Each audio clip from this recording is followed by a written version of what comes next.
First, two developments in the Middle East. The US Defense Secretary has confirmed that Washington sent troops to the Jordan-Syria border in what's seen as America's growing involvement in the conflict now. Leon Panetta says the task team is there to enhance Jordan's capabilities in case violence spills over from Syria. Artie's Ganich Chikan's got the latest from Washington.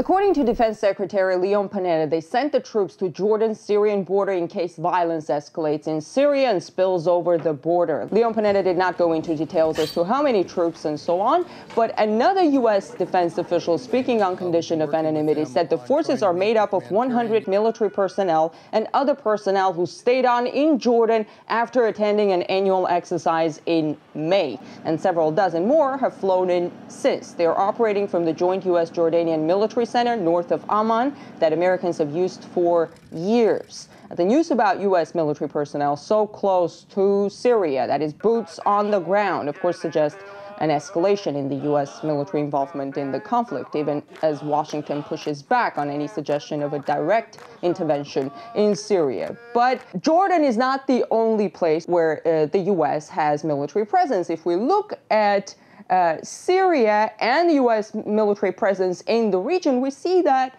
Syria is pretty much surrounded militarily. Also, tension is growing on the border between Syria and Turkey after several days of shelling. This Wednesday, Turkey's military chief vowed to respond with more force. That is a day after NATO said it stood ready to defend Turkey. But this latest development with U.S. troops in Jordan comes with a U.S.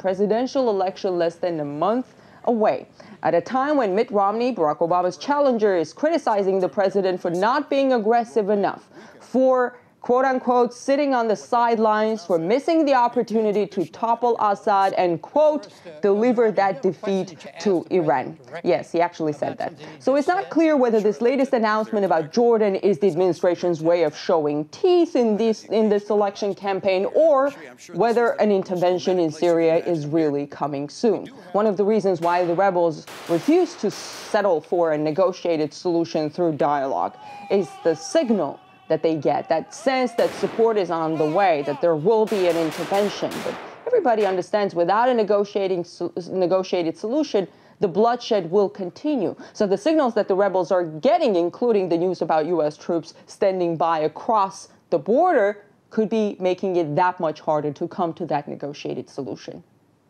Ganich Chikan. Well, independent journalist Niall Bowie thinks border protection is just a pretext to press harder for a change of the Syrian regime. Throughout the duration of the conflict in Syria, we've heard a lot of talk about the creation of humanitarian corridors or buffer zones along the Turkish border, and now we're hearing reports of the same being established on the Jordanian border. So ostensibly, that is what the American personnel in Jordan are there to do. But one needs to acknowledge the fact that this is not the policy of the Turkish government, nor is it the policy of the Jordanian government. The U.S. think tank, the Brookings Institute, in March 2012 published a report titled Assessing Regime Change Options in Syria, where they specifically cite the creation of a buffer zone or humanitarian corridor as a means to base certain rebel groups in the region to project force towards the Syrian government in an attempt to topple it. So that appears to be what is playing out at the moment.